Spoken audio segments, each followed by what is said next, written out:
Comparé à Swift, Objective-C avait une façon très complexe de nous faire déclarer des variables et propriétés.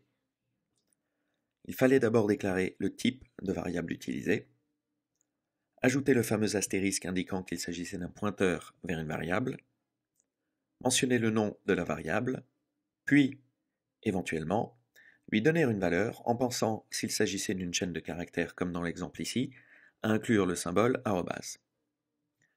Voici la déclaration équivalente en Swift. Nous écririons var myString égale hello.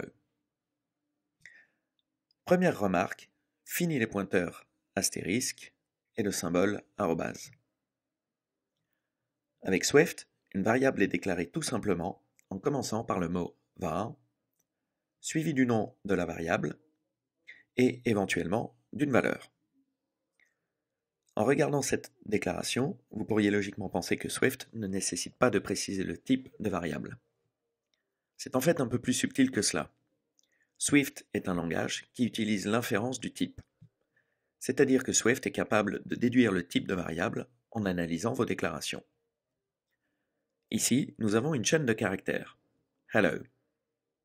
Nous voyons bien qu'il s'agit d'une chaîne de caractères en observant la ligne, et Swift est capable d'en faire autant.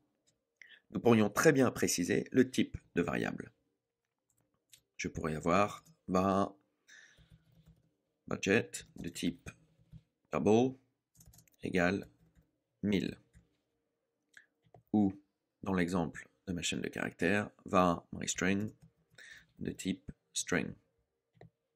Ou bien encore, var game over de type bool égale true. Que vous précisiez ou non le type dans votre déclaration, vous ne pouvez pas pour autant en changer en cours de route. Si je déclare var score égale 200, Swift infère qu'il s'agit d'un int, et par conséquent, je ne pourrai pas ensuite écrire quelque chose comme score égale game over. Le fait que Swift infère les types de variables permet d'alléger le code que vous écrivez. Toutefois, le type est nécessaire si vous choisissez de ne pas préciser de valeur de départ. Si j'essaie de déclarer var myText sans associer de valeur de départ, Playgrounds m'avertit d'une erreur. Type annotation missing in pattern. Je suis donc obligé d'ajouter soit le type, soit une valeur. De manière native, Swift propose les types basiques de variables et constantes suivants: string, char, int, float, double et bool. Nous aborderons les types un peu plus complexes comme array et dictionaries plus tard. Notez que tous les types commencent par une majuscule. Une constante, comme son nom semble l'indiquer, est une variable qui ne change pas. Déclarer une constante se fait de manière presque identique, mais avec le mot-clé let. Pour illustrer dans quel cas employer une constante ou une variable, prenons l'exemple suivant. Nous allons créer un personnage et lui attribuer les valeurs suivantes. Let first name equals Bruce. Let last name equals Wayne. Var